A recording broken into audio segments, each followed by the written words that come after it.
Good evening, friends and gaming countrymen, and welcome to the GameSpace Game Show, which is the only show where we make our participants wake up at 3 a.m. to join the show, or I threaten to haunt their dreams. Is that about right, Ed? Is that... I believe there was a threat to sit at the end of the bed, creeper style. Yeah. And our co-host this evening is our friend that needs no introduction because listeners can tell who it is from his accent. Ed is on the show with us this evening. Ed, how are you? Good morning. I've literally just finished my unicorn cat coffee. Coffee from a unicorn cat. That doesn't sound like it tastes very good, actually. Well, I'm alive. I'm awake. I'm here. I am incoherently rambling, and I will probably get worse as the show goes on. So, hi everyone. So, pretty much usual stuff going on for you, Ed. And we have our special guest for this evening, the director of Digital Continue, Joe Tringali. I just can't. I can't do it right, Joe. I'm sorry. It's either one works. And he'll be talking to us a little bit. Well, actually, a lot of bit about Next Up Hero. And how are you this evening, Joe? Doing good. Awesome.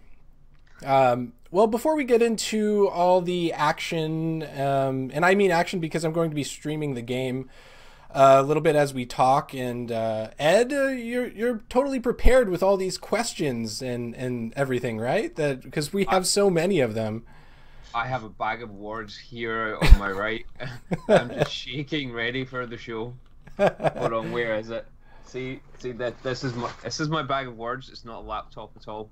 Okay, well, that's a pretty big bag if all you got is words in there. But if you're out there in podcast land and you want to see what's going on, don't forget to check out this episode on Twitch, YouTube, or Facebook. Pretty much anywhere that there is MMORPG or GameSpace stuff, we're going to have this episode on it, so definitely check it out. But I wanted to throw this out there also before we get started. If you are an Amazon Prime member, and by extension a Twitch Prime member, and paid attention during the ramp up of Prime Day over the past couple weeks, as we told you to do in our last couple shows, Next Up Hero was actually free during that time.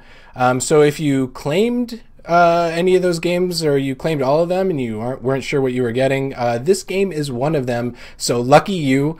And if not, let's hope you'll pick it up soon. So let's get started here. Okay, I'm going to be popping into the game here.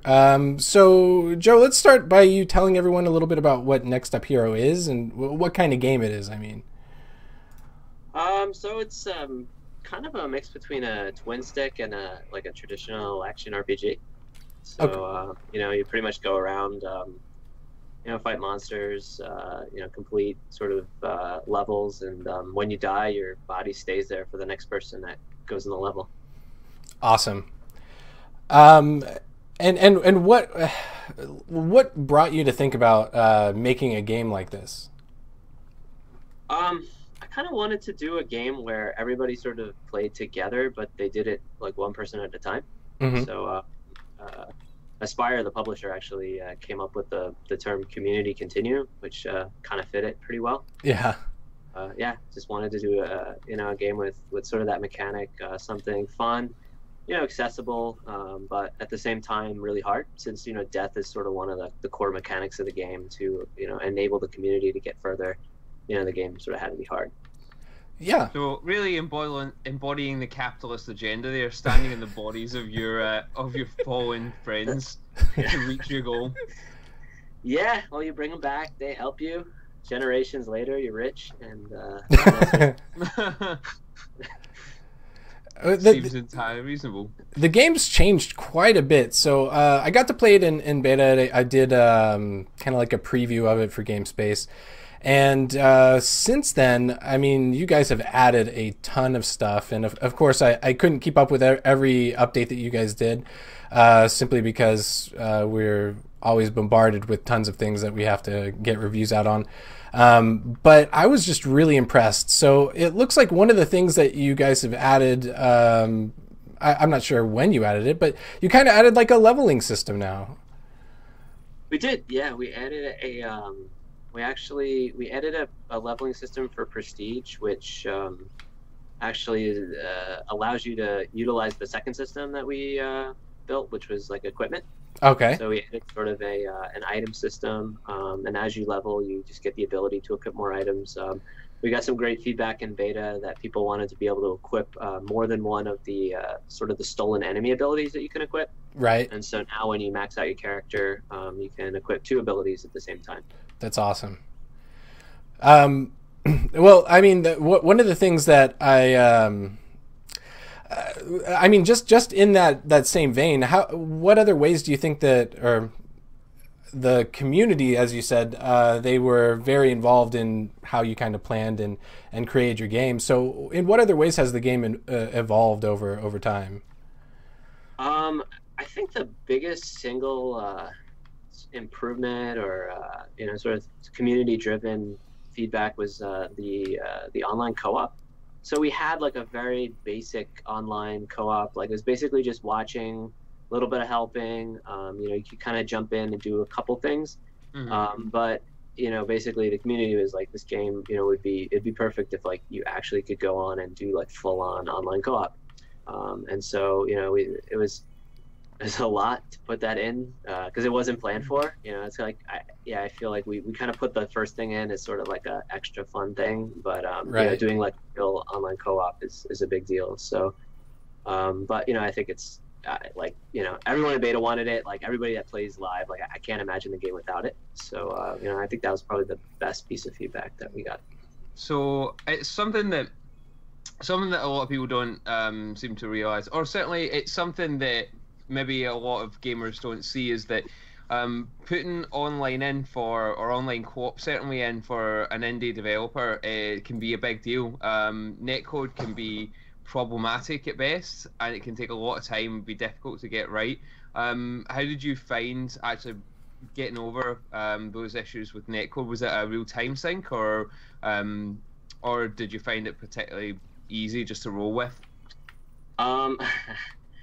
So the interesting thing about our game is it's not a server-based game.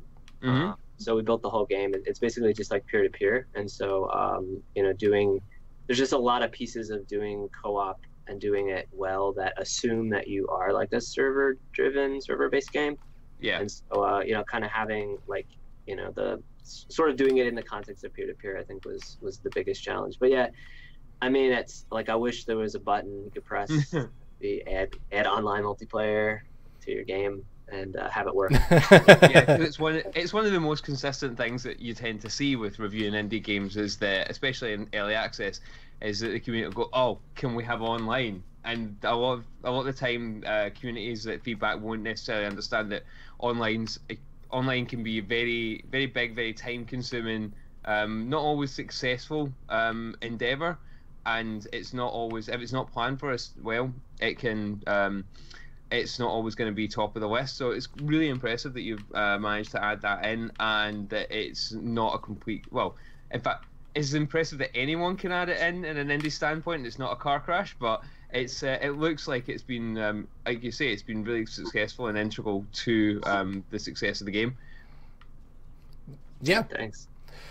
And I remember because I was on your Discord whenever you guys were starting to add it, and it was very it was one of those things where you guys were really excited to try it, but it also seemed like you realized that it was going to be kind of a big undertaking. So you're right in saying that this has to probably be one of the biggest things that you added, but you also added some other interesting things too, and I don't know exactly how big they are in the grand scheme of things, but you added what was it, like a dungeon creator now? Is that we needed another, I guess, thing we found in beta is the having something that like you can invest your currency in sort of on the end game, and this system also kind of ties into the equipment system, because this system is how you get the best equipment in the game. Is you basically set up like your own dungeon,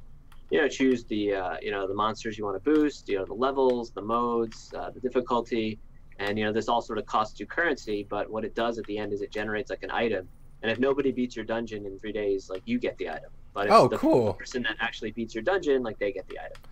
So, you know, it's like you kind of want to make it hard, you know, also while playing like other people's dungeons and stuff. And, you know, it'll show you like what the item is. So, you know, the most powerful items in the game are like character set items.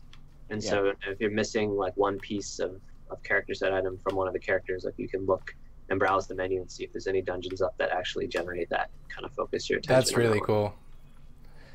That's a really cool system. And it's really different. It's a different system. So what was the inspiration for that? Because I initially, as soon as you said that, I thought, Dungeon Keeper. Everyone loves Dungeon Keeper except mobile. That's a whole different kettle of fish. I mean, I love UGC. So like I've always, the games I've been involved in have been really heavy on, you know, creativity, like player creativity. You know, like I play a lot of games that, you know, are sort of like, you know, games where it's, you know, sandbox games, you know, level builder games. So, you know, it's like, it's just something that's, you know, sort of like part of the DNA in our studio is, you know, doing games that, you know, sort of provide the players with tools to do something cool. Another thing that you guys are really focused on, and I thought that it was pretty impressive because this happened even during the beta, is that you're really streamer focused. Like you have something currently like in the game where, or at least you did. I actually haven't tried it out since then, but it allows you to stream directly from the game itself. So when did you guys decide to make it kind of like a streamer focused, or how has that really worked out for you? I mean, I think our whole industry is going streamer focused, like, you know, in different ways. But, you know, one of the interesting ways is, you know, that Mixer as a platform is focusing on is like their mix play, you know, which is sort of like tying games and, you know, streamers together, you know, in a really interesting way. And so we saw, we were just on a call actually with them, and you know, because Mixer was on board just as like a streaming, you know, their Mixer partners and stuff, you know, same way with Twitch, right? And you know, they sort of told us about this technology, and we're like, oh, that sounds pretty cool. And you know, we came up with a like a meta game, you know, that sits on top of the game for the audience to play, you know, sort of while the gamer is playing. So one person in the audience becomes the dirge, which like opposes the hero. One person becomes the commander, which helps the hero. And then everybody else in the channel, they can spawn shadows, they can spawn echoes to help you. They can sort of generate currency for the dirge and the commander to spend. And so, you know, there's sort of like this battle going on top of the game itself with the streamer playing. And so it's been really well received. You know, and Mixer, like, you know, the people who play it, like, they love it. You know, it's funny to like go back and forth with your audience and you know, taunt them until they finally kill you. Yeah. So sorry, you go on, Steve. No, go ahead. I'm looking at what Kiwi's saying on the on the stream here. It really does look great, as the stream chat's saying. But how difficult or did it make a particularly big change? Because what I've seen is the integrating sort of viewers into the game. The first time I saw that was probably from a team called Slingshot Cartel that a few years back were starting to make a game called DRG Initiative, which was using Lumberyard. And it's the first time I think myself and one of our other writers, Gaz, saw the use of Lumberyard to start integrating Twitch into a game. And it completely, at the time, blew our mind, the idea that the audience were going to be able to influence stuff, and that we thought, this isn't good. Is this really going to work? Because like the audience are going to completely skew things, and then they're going to start, you know, throwing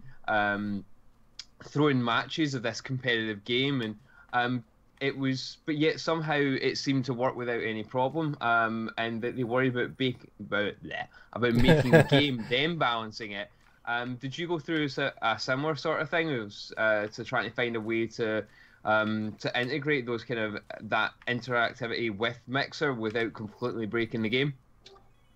Yeah, I mean, it was harder to balance it than it was to get it in. The Mixer tech is pretty awesome, so we had it in within a week, and then after that, it was just like, well, is this too strong? Is this not strong enough? Like, you know, we ended up putting in some cooldowns. The good thing about like Next Step is like dying, like, you know, a lot of games it's like dying is like it's the worst. Like, you know, your point is not to die ever, and so, you know, whatever people can do to if people like are killing you, like, and you're trying to, you know, beat a level or win a match or something, like, you know, that's not fun. But in next up, it's like you're gonna die, you know, and it's like the death itself is gonna help you, you know, if you go and play the same level, or it's gonna help somebody else, and you know, so it's like we could make it a little bit more, you know, I guess chaotic and you know, crazy than you could if, like, you threw this into Fortnite and allowed people to, you know, like randomly kill you from behind. So do not give them ideas. Do not need to be any more successful.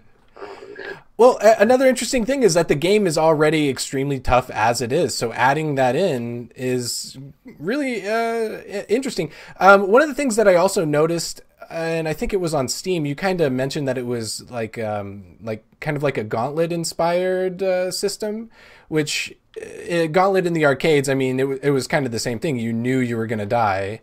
It was just part of the game, but it was like seeing how far you could get before that happens, you know? And you really don't see a lot of games like that anymore. So that's one of the things that really took me the first time that I tried the game, because I loved Gauntlet, and I kind of liked the endless dungeon of it, sort of, you know? Yeah.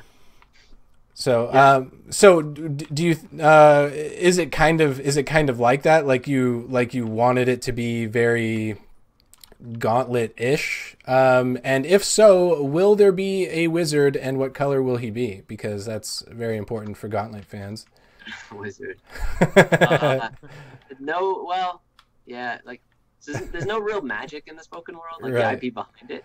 You know, it's all sort of like there is, in the sense of you know, being like, you know, things being sort of spoken and sung into existence. So no traditional pointy-hatted wizard.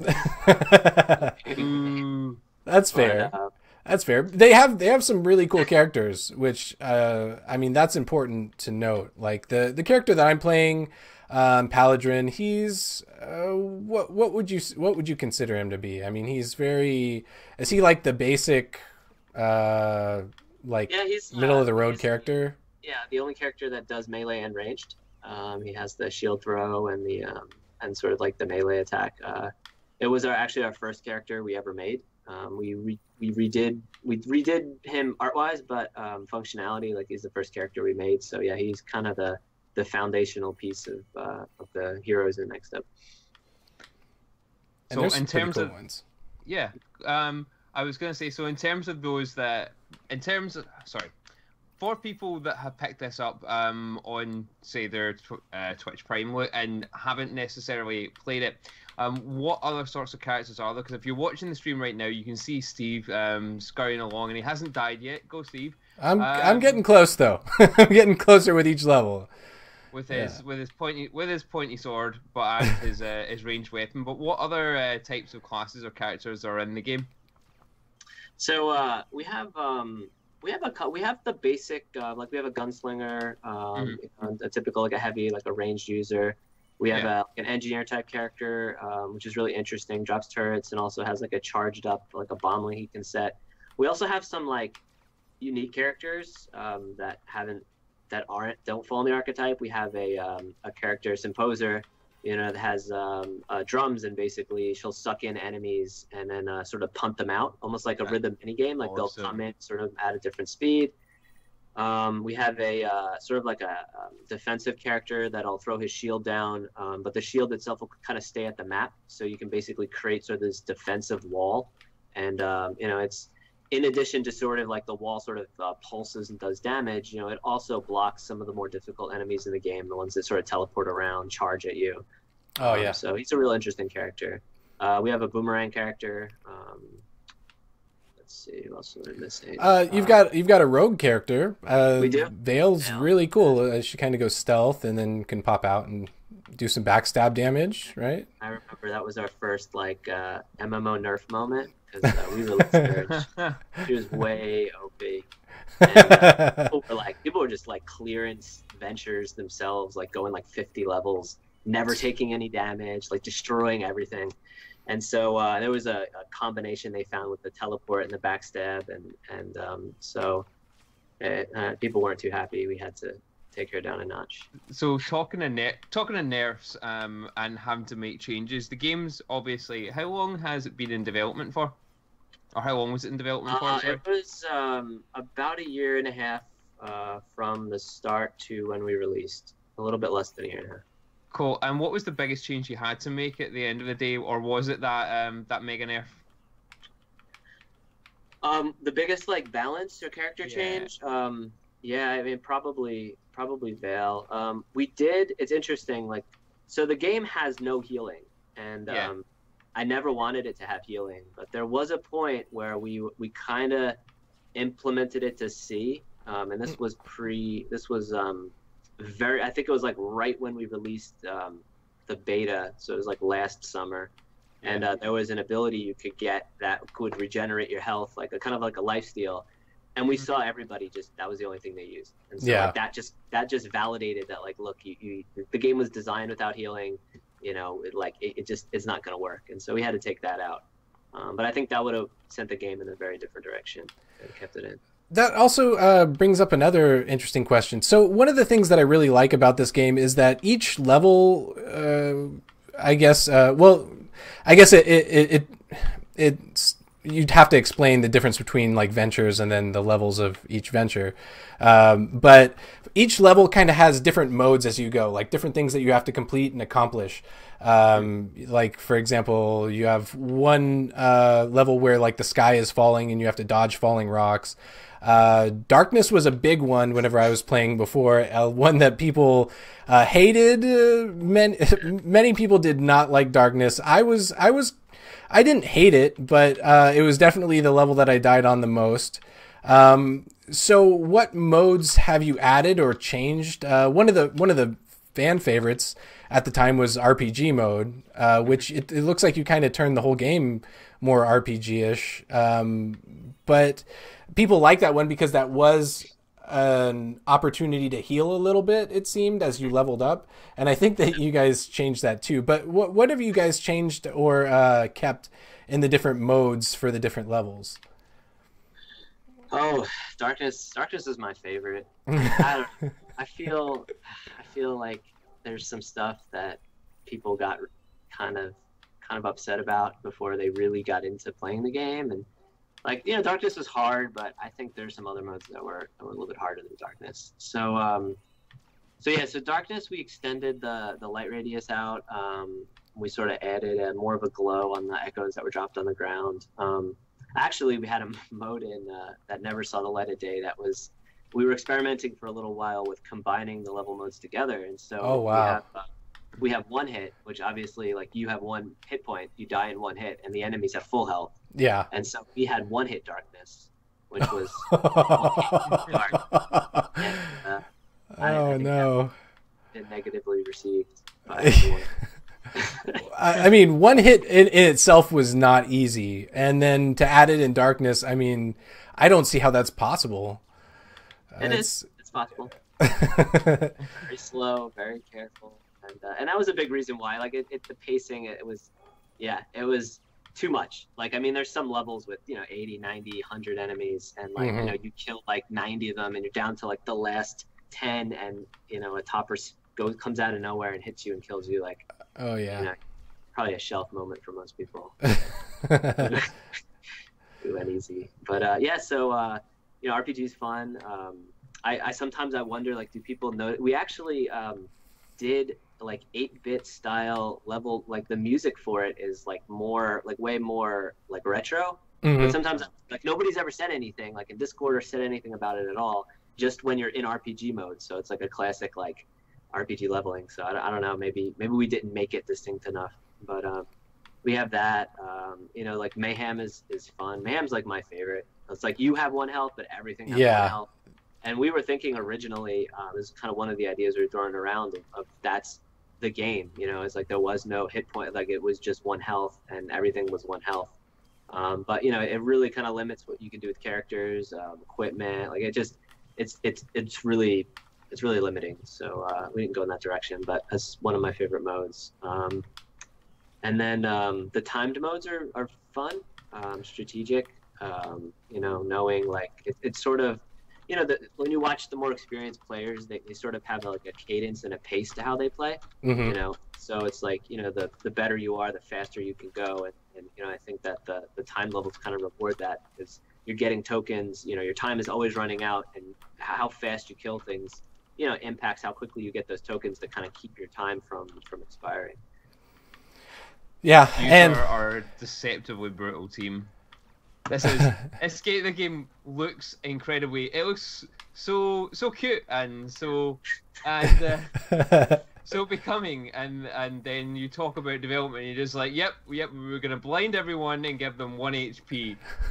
Well, I mean, if you're watching the stream right now, you can see I kind of got myself into a pickle. I pulled a bunch of different groups. I'm like, I'm basically gonna go down any second now. I'm surprised I'm still alive. Steve. I cannot keep this away. up. This is Run insanity. away. This is absolute insanity. And at one time during the beta, I thought of myself to be one of the better players, and now I'm playing, I think this is like an easy mode or something like that, and I'm just like, I'm dropping so fast. No, that has to be normal or hard. I see some enemies on there. Like there's a bunch of the harder enemies that don't appear on easy. Oh, okay. So, yeah, those are the last 2 enemies that we added to the game. The snake dragon shooting guy and the illusion, the little guy that clones. Yeah, I definitely don't remember this snake guy. This snake guy is kind of new to me, and he's pretty crazy. And I remember this little ghost guy, but yeah. And I remember last, you guys had just added, I think it's like the ARF or whatever. The guys who were dropping the ARFs. Yeah, those guys are pretty tough too. We had to reduce, their spikes were too much. So we had to take some of them out. So go ahead. You go on. No, you go on, Steve. No, I'm just responding to the chat. I've got my bag of words and I'm shaking it in the chat right now. I'm just I was just saying that you've added a lot of enemies. Did you guys have, and there I go, inspiration for certain enemies? Or like, what is your idea of whenever you create a new enemy? Like, what makes you think, do you guys just think like, what would be the worst possible thing we could do to the gamers? And then you implement it? No. I mean, I think, so we had to think of our enemies in terms of squads. All our enemies are sort of pre-placed into squads, that can, spawn at any point, like within these levels. So, like for me, it was less about like, oh, this one individual enemy in and of itself is going to be a fun encounter. It was more of like, well, how can this enemy combine together with these enemies or this enemy we have, like create an interesting experience, So a lot of, and then we had the melee ranged, it's like always the battle between who's better melee ranged, like, the different play styles, like they're very different in any game, especially ours. So, it's like we didn't want to have like enemies where, melee went in and was always disadvantaged, or like cheese enemies that would just cheese range. So it's like, we wanted to create squads that, had some semblance of balance and, different abilities and stuff that would, some which would be harder against ranged and some which would be harder against melee. So I'd like to mention, firstly, for anyone that's listening to the podcast, Steve has died. Just in case that you're having a drink podcast, because Twitch chat is having a drink. And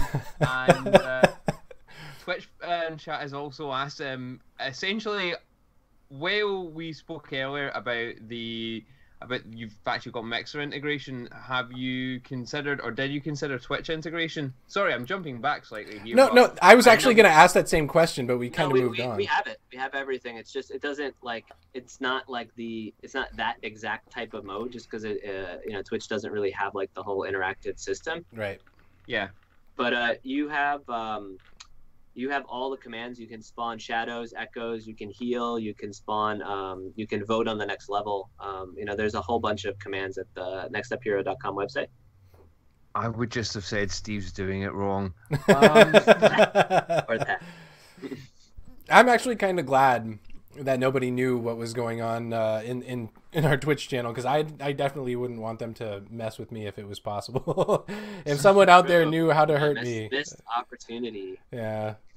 Maybe next time, guys, because I'm definitely going to be playing that a lot more. But, I can guarantee you that Kiwi is currently looking that up right now. So another cool thing is that you guys have released the game also on Xbox and PlayStation, which is awesome. What are you guys seeing in terms of those communities? Like you do have like the Mixer and the Twitch integration and everything. What are you seeing in terms of like the Xbox and the PlayStation player base and how they're interacting with Next Up Hero? So the game is actually, with the exception of PS4, it's all cross-platform. So all the communities play together.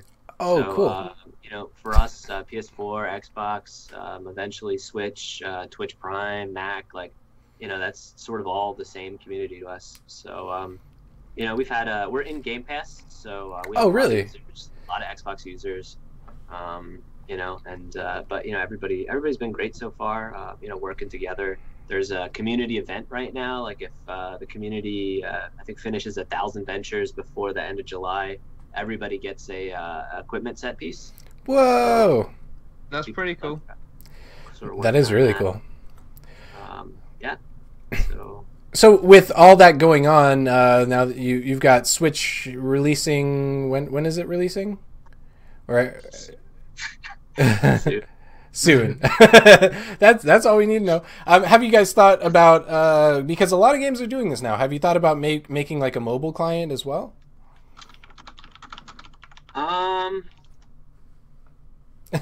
Yeah, I mean, I think like it's, you know, it's like for me, it's like the more platforms the game can get on, like the better. Like I love all platforms. Like, you know, I game on every system, you know, mobile, handheld, PC, consoles. You know, the issue is like I've never been satisfied with like a mobile, like a control scheme for twin stick. Even a game that requires like a controller, like there's just like a big design sensibility on mobile to like make a great mobile game. Right. And unfortunately, like a lot of that stuff is different than console. And like the thing is, like a lot of times, and I guess this brings back the other big surprise is so this game was designed to be controller only. Like there was no mouse, keyboard, Wow, like ever. You know, I was told that like there was like some Steam stat that like 93% of PC gamers have controllers, and so I was like, okay, like this won't be an issue.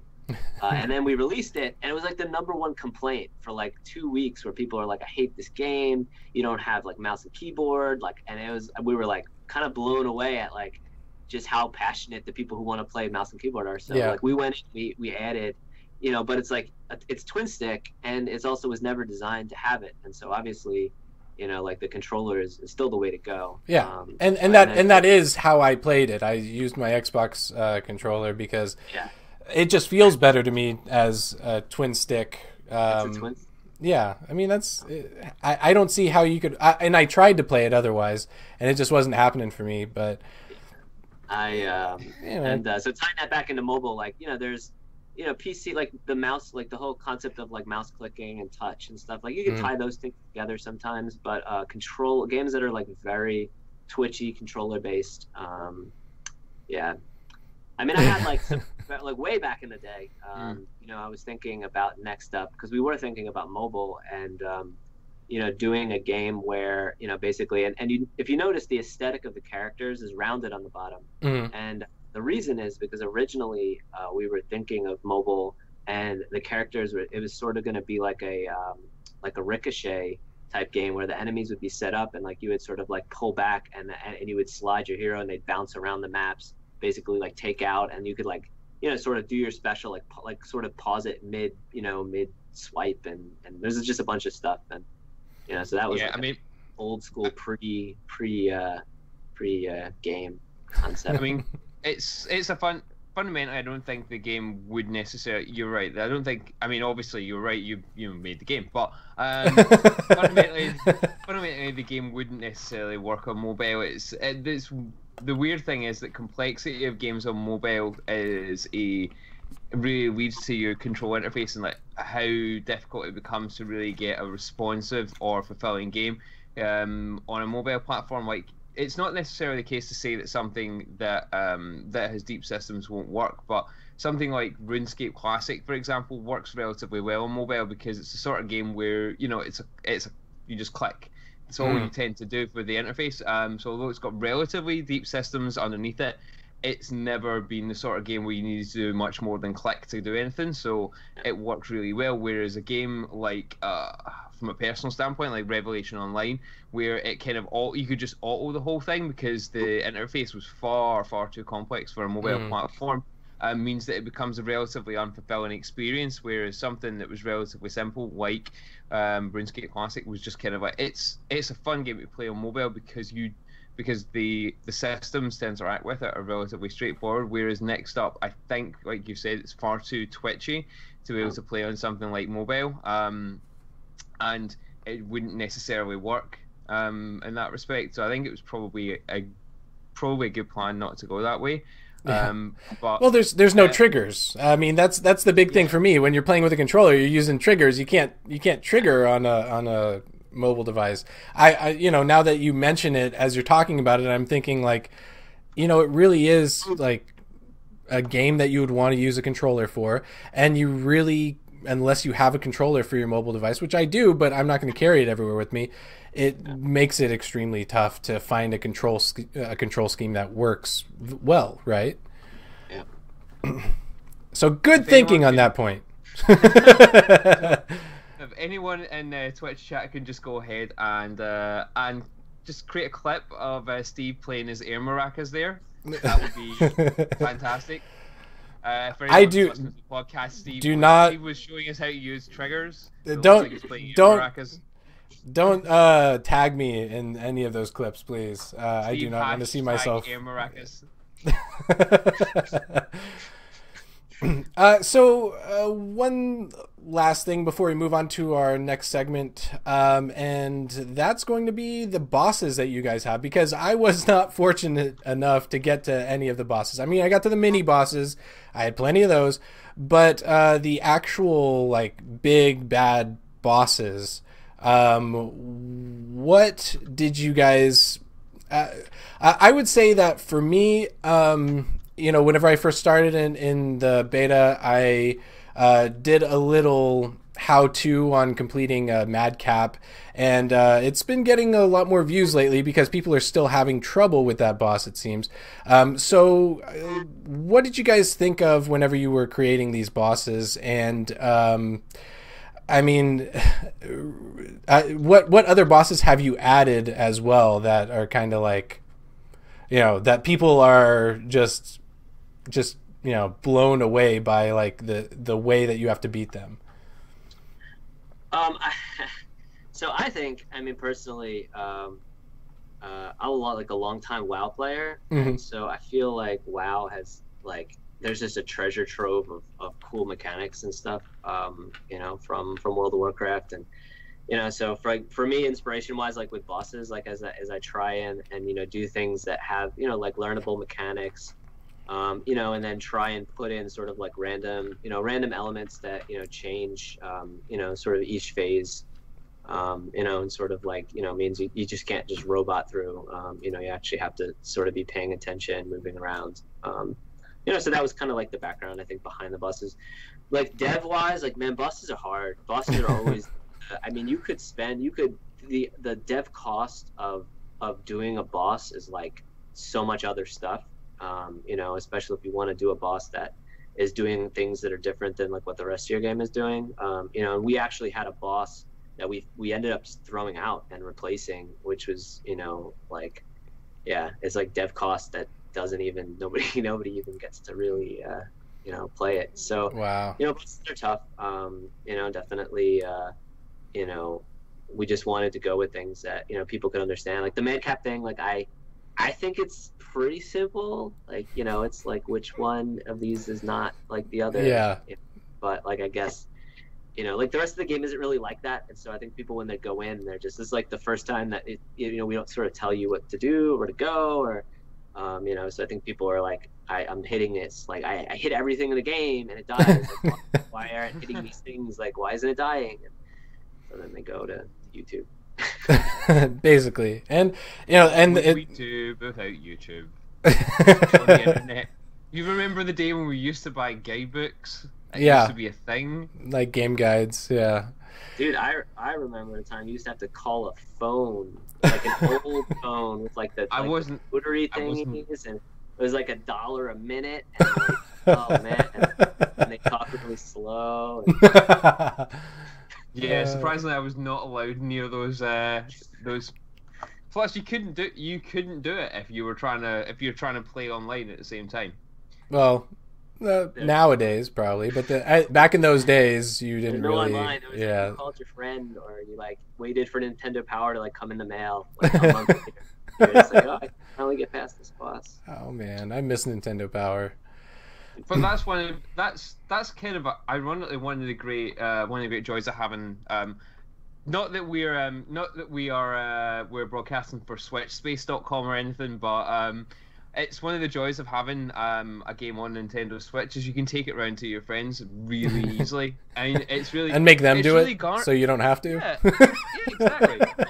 It's really garnered this whole couch co-op and sharing games with friends ethos. It's really brought back. I mean, you can't exactly drag your PlayStation or your Xbox One or generally your PC round to your friends. There are caveats.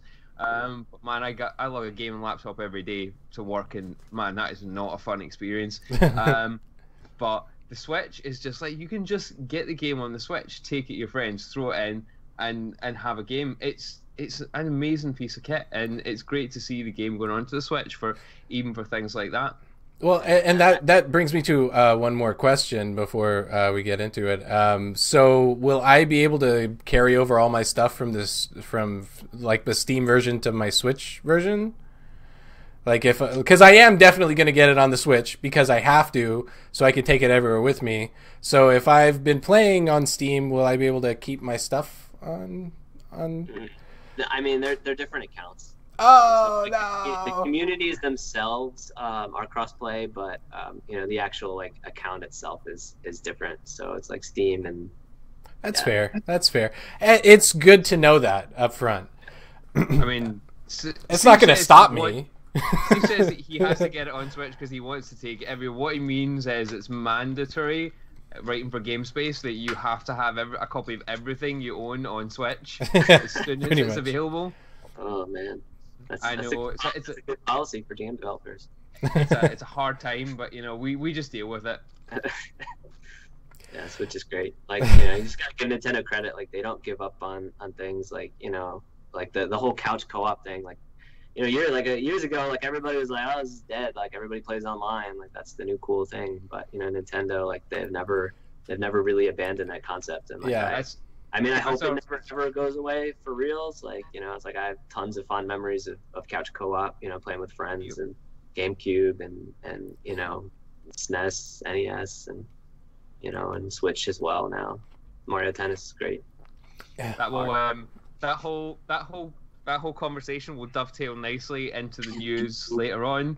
So we'll put a peg in the Nintendo Switch and the Twitch chat has triggered Steve now. Yeah, I'm not going to pay attention to that right now. So, what else are you going to get up to with Next Up Here? Do you guys have any plans, any things upcoming that you want people to know about, aside from the Switch version, which is very important to me personally? Yeah. So we always plan to sort of, watch what the community does and likes and doesn't like, and collect feedback, like bugs and just sort of prepare. We have some Xbox, friends, sort of like friends list functionality stuff that we're working on. It's like it's great to have your game on all platforms. Mm-hmm. But it definitely makes it challenging for updates. Like the patch process and the certification and everything on consoles is much harder than it is on PC. So balancing like fixes across all SKUs, like testing, making sure you're not breaking something on one platform. But definitely like it's been great to kind of sit back and listen and see what the community is saying. Awesome. Well, I'm definitely looking forward to it, and I'm going to be popping into the Discord, which we're going to plug in a little while because that's very important. You assume they're going to let you in, Steve? I'm in. I snuck in early, and so now I'm just there. Well, let's do, because we're running out of time here, let's do a couple quick news things, because we're going to hit the news and then we'll talk about all the plugs and get into where you can find all the information on Digital Continue.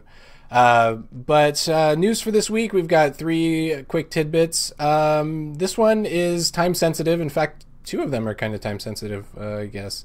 The first one is Naruto to Boruto. Open beta is right now, so if you're listening out there, if you're watching, it's running from the 19th to the 24th of July on Xbox One and PlayStation 4. The Shinobi Strike open beta runs over set time, and all comers who want to try out the game can try it between this time. So if you've been interested in the game, Ed, this seems like something you'd be interested in. Don't ask me why. Really, actually, I had a chance to play this last year while it was still in development. Bandai Namco were very kindly fed, watered, boozed, and introduced me to a few games. At the same time, we got a chance to preview that Little Witch Academia. And a couple of other games, but this in particular was on my list of things to watch out for at the time. It's a 4v4 Naruto world brawler. It's a competitive style game, and it kind of runs in the same vein as things like Jump Force and Dragon Ball Z, in that it's games that have taken the anime aesthetic and the slightly overblown action that they have on screen, and managed to really successfully translate them into a competitive or brawler sort of format. And they've kind of thrown the whole concept of having a balanced, clean, defined sort of game out the window and gone more with things like Blaze Blue, where they have completely over the top action and worried about balance a bit further down the line, and it works really, really well. It gives you this intrinsic idea of things like if you double jump and you're dashing, and the things that you kind of see from when you watch Naruto and Boruto. It's a really good game. It has customization. It's different game modes. It's definitely worth trying if you like the anime, or if you like competitive fighters. It's worth giving a go. It's a significantly different game from Jump Force, which we previewed over. Again, we got a very exclusive first look at Jump Force way before it's going to be due out over at GameSpace, which was a totally different style of game. But they're both really fun. Essentially, excellent. I failed miserably at it, but it's worth having. Well, it's definitely also worth it to know that you failed at it. Everyone loves hearing that. So definitely try it out. If you're better than Ed, let us know. There is no video, no proof.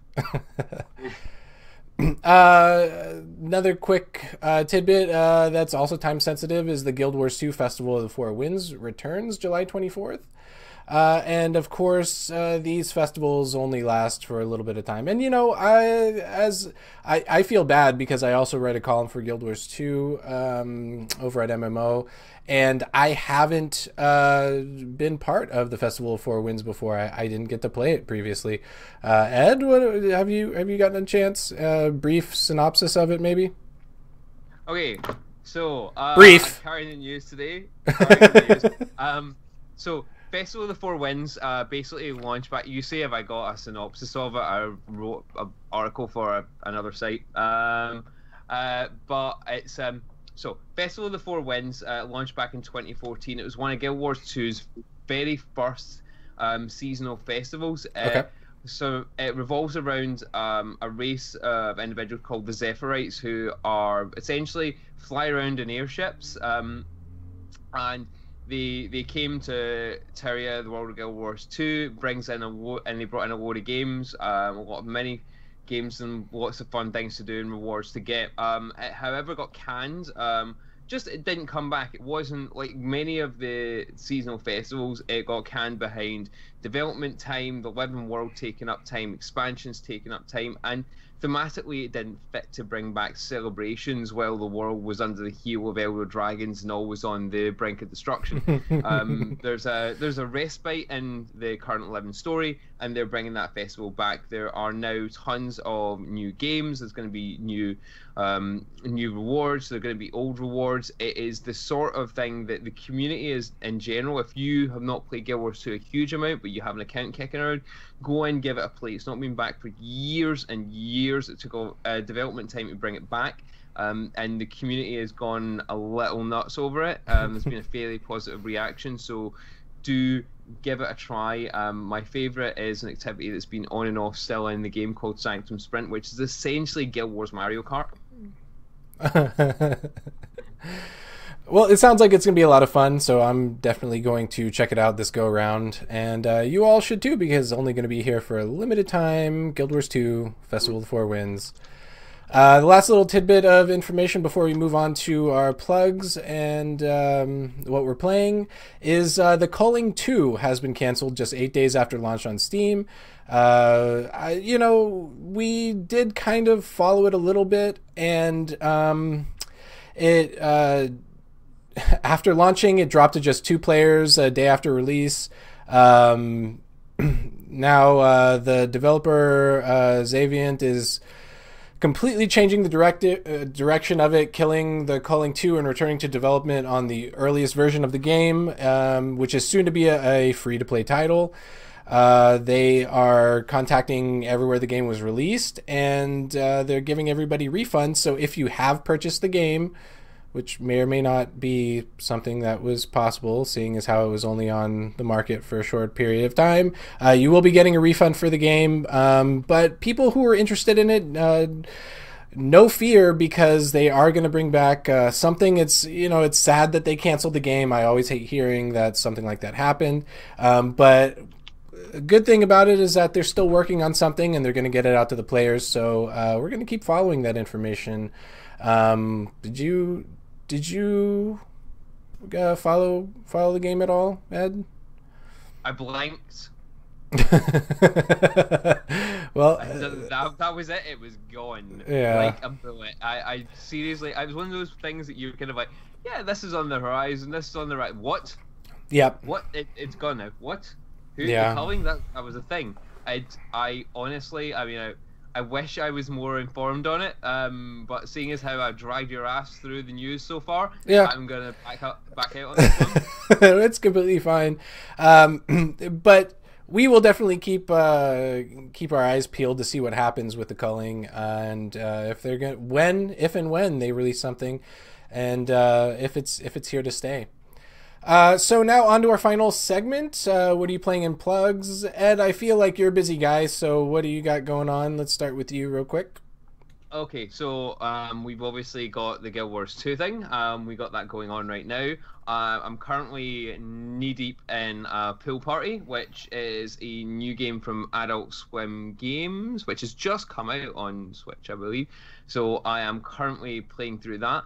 I am probably going to be jumping into the mobile release of Food Fantasy, because we previewed that over on GameSpace, and that's interesting. It's one of those completely weird Eastern mashups of I just go to GameSpace and look for Food Fantasy. It's going to take too long to try and describe this mashup of restaurant management, RPG, food, anthropomorphized.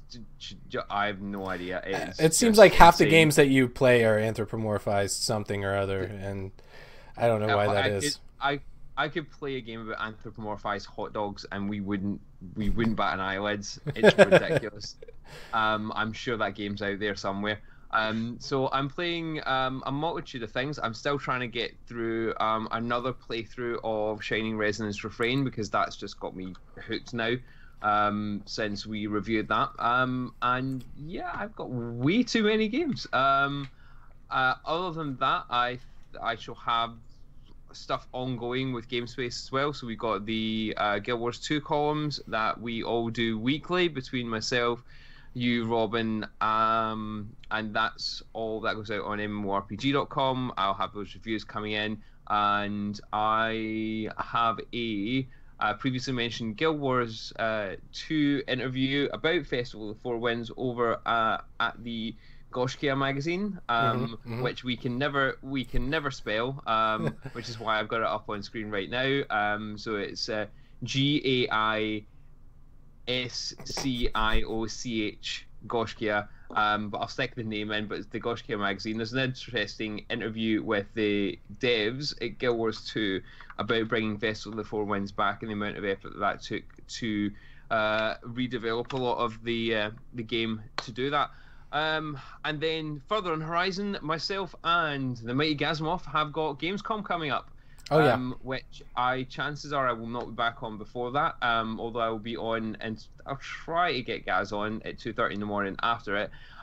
Which is for any of you that don't know what Gamescom is, then you clearly are American, because it's Americans that don't seem to know what Gamescom is. Gamescom is pretty much the world's second biggest consumer and trade games show, outside of G-Star, I think it is. You think E3 is big, Gamescom is ridiculous. So just shy of 1 million people, give or take, will go through the Cologne Mesa in approximately 5 days.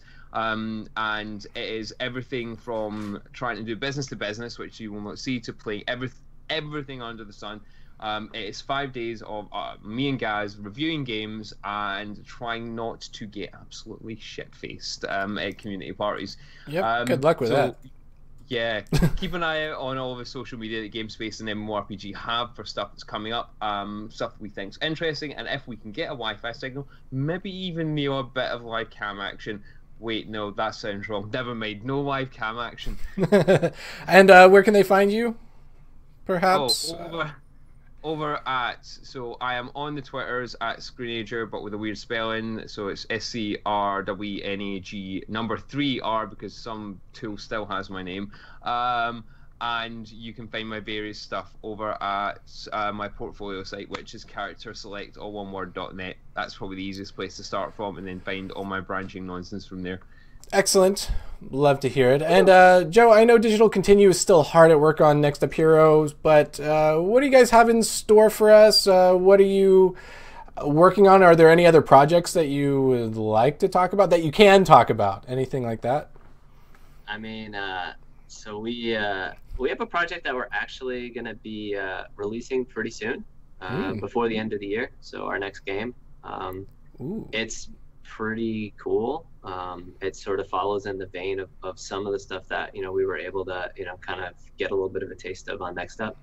So, hopefully soon in the next couple months, we'll be able to share that. I'm excited about that. And there's some other stuff. So some cool stuff. Like, it's exciting to go to work every day and sort of see the progress. I'm a little intrigued now to see what you guys are going to come out with, because I've been really impressed so far. I will give you a sneak peek. Awesome. I love to hear it. Discord. I'll give you Oh, I definitely will. And what about? I know that you guys are working hard, but what have you been playing? Have you had time to play anything? So I have a cross country flight coming up this week, so I'm gonna try and play some Octopath. I'm a sucker for 2D JRPGs, but we'll see. Usually not that good, but it has a decent Metacritic score, so we'll see. Looks pretty awesome. Yeah, we've got another similar sort of game that one of the gents over at GameSpace is playing, called City of the Shroud. That's not quite out yet as well, so it's a similar vein. Totally check that out. Well, I think Bill is actually reviewing Octopath this time around. Yeah. So I've heard nothing but good things. So I think you're in good hands with that one if you're giving it a shot. Yeah, I literally thought so. Real quick, Aspire, the publisher on the game, they did Civ 5 for iPad, and huge Civ fan, like one of those one more turn people. And when it was on iPad, I could play it. It's a great port And I'm like, dude, I'm never ever gonna like be bored on a flight ever again for the rest of my life, you know? Because like I literally iPad, and then like 3 flights, I'm just like, man, I never thought this moment would come, you know? And I'm just kind of pretty sick. So I'm always looking for games to play while I fly, so Switch is great for that. And well, you know, I just, this new game that you guys are talking about, or all that, it's not going to be there at Gamescom for Ed to play, right? I just want to hurt him a little bit for talking about it being so big and everything. I've been to every show, but I've never been to Gamescom, so I feel kind of bad. It's definitely one of the biggest, if not the biggest. And I've always thought that they should make E3 way more like Gamescom than what they have right now, because like, I mean, I saw, it's horrible to laugh about this, but they actually had security people checking badges on the last day, like to people's driver's licenses, because you know it's a thing at E3 that everybody leaves on Wednesday and they just give their badges to people, and it was just like you watch people and they're getting these badges confiscated, like in the line, and they're just leaving, you know, not even getting to go into the show. So rough. I totally E3 should have made way more like Gamescom. It's a heaving mass of people, but it is very there's a huge business area, there's a lot of consumers get a lot of exposure to a lot of new games, and it's definitely worth, as a consumer, at least trying it out once, not on the Saturday. For the love of God, do not go on the Saturday. But other than that, it's great, and E3 does seem to be problematic. Let's put it that way. And it's great to see consumer focused shows where people can just go play games, have fun, and meet people and be very community focused. And that's really what, you know, that's what people want is from both sides. You want people to play your games. You want people to be able to show you games that are coming up. Mm-hmm. And especially the amount of money. I mean, the investments. You think, you know, publishers. I mean, they dump hundreds, thousands, millions of dollars into these booths, and like, you know, some media, some press, some buyers, like, you know, you'd think you'd want, like, you know, 50,000 gamers coming by and playing, but yeah, I don't. Indeed. Well, so where can they find you, Joe, and all of your stuff? Where can they find Next Up Hero, and you know, how can they get involved? So nextuphero.com website just links to all the different platforms, portals. There's like a really cool facts, tips page. It's a great site for anybody interested in Next Up Hero. At Next Up Hero on Twitter, that usually handles all like the Next Up specific stuff. At Digital Continue on Twitter, that's like our company Twitter. So for new games, for, you know, maybe like dev insights into Next Up. You know, like that's sort of the place to go. And then Discord is awesome. The Discord channel, Next Up Hero, GG. Good people in Discord. It's a great tool. Allows us to sort of connect one-on-one with fans, and you know, allows other fans to help out you know, new people. So definitely suggest that. Yep, I will say, firsthand experience, it's been a fantastic community. Everyone is extremely helpful. You know what I also found, and you know, I'm not going to jump back to the beginning of the show and just, you know, start talking about Next Up Hero again, but I will say that the cool thing about Next Up Hero is that it's a system in where you're always kind of working together, and it's not something that where you're really fighting against other players. It's not a toxic community. Everyone is really helpful and really great, and I love games like that. So. Love seeing that. Well, that's great. For me, as usual, for those of you on the stream, I'd like to plug our podcasts. If you're watching it on the stream, of course, head on over to the podcast, listen to our past shows. We've got a lot of shows that may interest you. They'll definitely interest you. Some of them even have Ed, which are always interesting. And what you mean is difficult to understand. Yep, of course. That's why it's interesting. So just look for the GameSpace Game Show, and we have new podcasts every week. So if you just happen to miss a stream, just head on over there. We're on all the different platforms, iTunes, TuneIn, Spotify, all of those things. And if you're on the podcast and you're like, hey, what happened to you whenever you were playing that game. You can check us out on our streams, YouTube, Twitch, Mixer, Facebook. We're everywhere. All you got to do is look for us. And then I'd also like to plug our new podcast that's going to be hitting later this month. It's called The Hero Signal. And let me tell you, the first episode is going to be a doozy because a lot's happened this month. And The Hero Signal is where we cover all the insanity that has to do with superheroes, superheroes in gaming, in comics, all entertainment media. So if you're a fan of that, you're not going to want to miss it because it's going to be a fantastic show. When's that coming? It's going to be at the end of the month. I don't know if it's going to be at the last day of the month. It's probably going to be hit the same day that our podcast hits, last day of... Well, actually, it's not going to be the last day of the month. It'll be the 29th, it looks like. So we can wait to the end of the month for your opinion on the Titans trailers then? Yeah, it's probably better that you do. You know, a lot's happened, and I don't want to get into it all right now because that's going to take me another hour, and that's completely separate. And with that, it looks like we successfully leveled up to another episode of GS2. We thank everyone who joined us out there. We've had a lot of people. I definitely want to thank Kiwi, who's our mod, who's linked a lot of things out there for you guys, which is always great. Thanks very much for your help out there, Kiwi. And I'd like to especially thank Joe from Digital Continue. Thanks so much for being a guest, and I hope you come back and spend another show with us again after you've announced your new project, possibly. Yeah, no, for sure. No, it's been a lot of fun. Thanks for the invite.